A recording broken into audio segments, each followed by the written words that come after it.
Assalamualaikum warahmatullahi wabarakatuh. Perkenalkan, nama saya Nur Afifagani Dan saya Nuraisa Badu. Kami dari kelompok 3 yang membahas tentang kekayaan perusahaan akan menjawab pertanyaan-pertanyaan yang didiskusikan minggu lalu.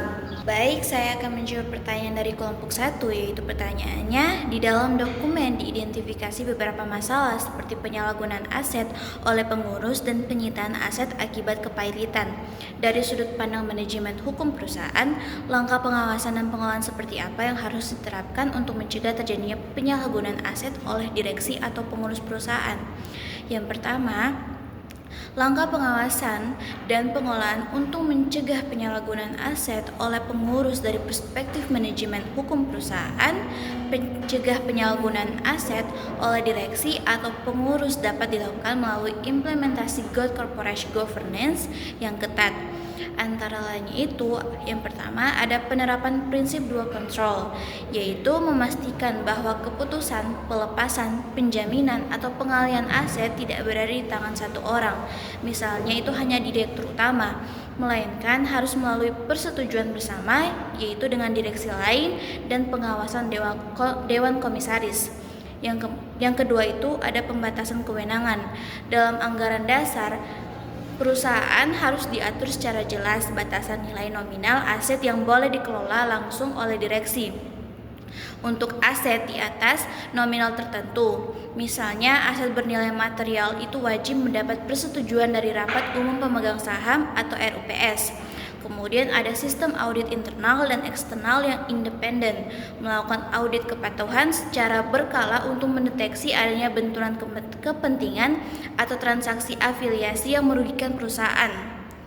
Yang terakhir itu ada pemberlakuan fiduciary duty yang tegas, yaitu menegaskan tanggung jawab hukum bahwa pengurus itu wajib mengelola aset demi kepentingan terbaik perusahaan, bukan kepentingan pribadi.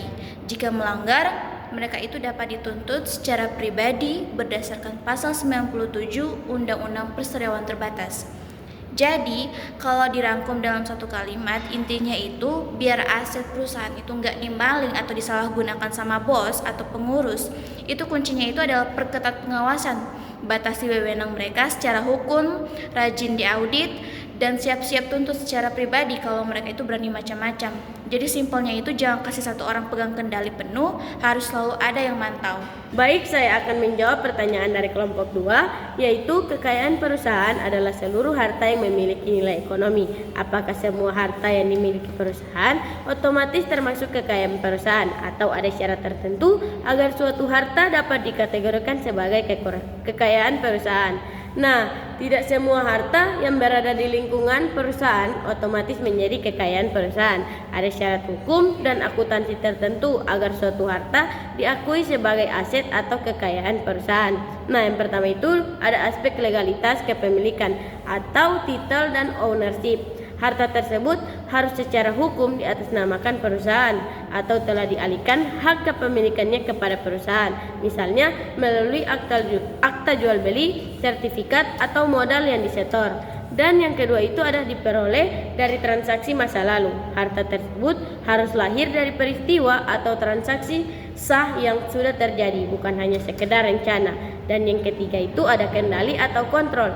Perusahaan memiliki hak eksklusif untuk mengendalikan, menggunakan, atau membatasi akses pihak lain terhadap harta tersebut demi menghasilkan manfaat ekonomi. Nah, intinya tidak semua barang atau harta yang ada di lingkungan perusahaan menjadi otomatis kekayaan perusahaan. Suatu harta baru dapat diakui sebagai kekayaan perusahaan jika secara hukum menjadi milik perusahaan, diperoleh melalui transaksi yang sah, dan berada dalam kendali perusahaan sehingga dapat digunakan untuk menghasilkan manfaat ekonomi.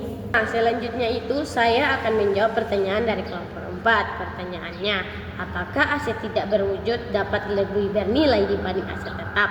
Ya, sangat bisa, karena di era ekonomi modern dan digital, nilai aset tidak berwujud seperti merek dagang, hak cipta, paten, dan goodwill seringkali melampaui nilai aset tetap. Contohnya itu perusahaan teknologi atau gaya hidup global.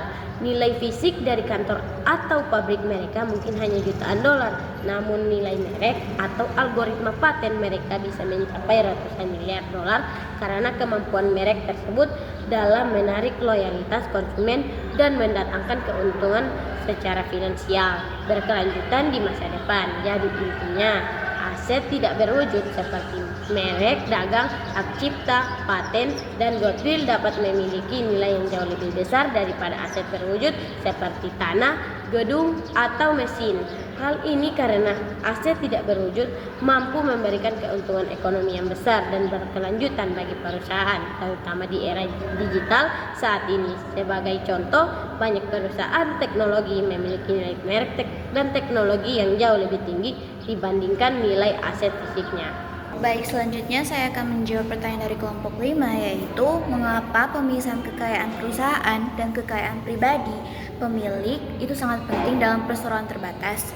Nah, pentingnya pemisahan kekayaan perusahaan dan pribadi dalam PT pemisahan ini adalah inti dari konsep badan hukum yang mandiri. Kemudian penting karena yang pertama, perlindungan tanggung jawab terbatas atau limited liability. Pemegang saham itu hanya bertanggung jawab sebesar modal yang disetorkannya. Jika PT itu mengalami kerugian atau pailit, harta pribadi pemilik itu aman dan tidak bisa disita untuk membayar utang perusahaan. Kemudian yang kedua itu ada mencegah pursuing the corporate fail. Jika terjadi percampuran keuangan, misalnya uang PT itu dipakai untuk belanja pribadi pemilik tanpa pembukuan yang jelas, pengadilan itu dapat membatalkan perlindungan hukum PT. Akibatnya, pemilik itu bisa dituntut hingga ke harta pribadinya jika terjadi masalah hukum. Kemudian, itu ada transparansi dan kepercayaan, memudahkan audit keuangan, perhitungan pajak yang akurat, serta meningkatkan kepercayaan investor atau bank untuk memberikan pendanaan. Kemudian pemisahan harta itu wajib hukumnya, biar harta pribadi kamu itu aman dan gak ikut disita kalau perusahaan itu bangkrut atau punya utang. Jadi simpelnya itu, kalau keuangan PT dan pribadi itu dicampur aduk, perlindungan hukumnya itu bakal hilang. Efeknya itu ya kalau ada masalah hukum atau utang, kamu itu bisa boncos sampai ke harta pribadi. Plus kalau rapi dipisah, bank atau investor itu juga bakal jauh lebih percaya buat modalin bisnis kamu. Baik, saya akan menjawab pertanyaan dari kelompok 6. Pertanyaannya, apakah aset digital seperti akun media sosial, bisnis, atau data pelanggan dapat dikategorikan sebagai kekayaan perusahaan? Nah, di aset digital dapat dikategorikan sebagai kekayaan perusahaan dalam akuntansi dan hukum modern. Akun media sosial bisnis yang memiliki basis atau pengikut followers besar, database pelanggan, dan situs web, domain, hingga lisensi perangkat lunak memenuhi syarat sebagai aset tidak berwujud. Hal ini karena aset digital tersebut diperoleh oleh hasil operasi perusahaan, berada di bawah kendali perusahaan, dan memiliki nilai ekonomi tinggi yang dapat menghasilkan pendapatan, misalnya untuk jalur pemasaran atau analisis pasar. Saya akan menjawab pertanyaan dari kelompok 7, yaitu mengapa sebagian pelaku usaha itu tetap memilih bentuk firma atau CV, padahal resiko kekayaannya itu bisa berimbas hingga ke harta pribadi. Nah, meskipun firma atau CV itu membawa resiko tanggung jawab renteng hingga ke harta pribadi, sebagian pelaku usaha itu tetap memilihnya karena beberapa alasan strategis. Yang pertama, itu proses pendirian yang jauh lebih mudah dan murah. Jadi tidak membutuhkan modal minimal yang besar seperti perseroan terbatas, dan prosedur birokrasi itu tidak serumit mendirikan badan hukum PT. Kemudian itu ada sistem pajak yang lebih menguntungkan, khususnya itu ada CV. Pembagian keuntungan atau PRIV kepada sekutu dalam CV itu bukan merupakan objek pajak penghasilan. Berbeda dengan dividen pada PT yang dapat terkena pajak berlapis. Kemudian itu ada fleksibilitas dan kerahasiaan pengambilan keputusan. Nah, pengambilan keputusan dalam CV atau firma tidak sekaku PT yang harus melewati mekanisme RUPS yang formal. Hubungan antara pemilik itu biasanya didasarkan pada kepercayaan yang erat. Kemudian itu ada cocok untuk skala menengah ke bawah. Nah, bagi bisnis keluarga atau usaha rintisan yang belum membutuhkan pendanaan besar dari pasar modal atau tender pemerintah skala besar, CV atau firma itu dinilai lebih efisien secara operasional. Nah, itulah jawaban-jawaban dari pertanyaan-pertanyaan kelompok pada diskusi sebelumnya. Semoga apa yang disampaikan itu dapat bermanfaat bagi teman-teman sekalian. Wassalamualaikum warahmatullahi wabarakatuh.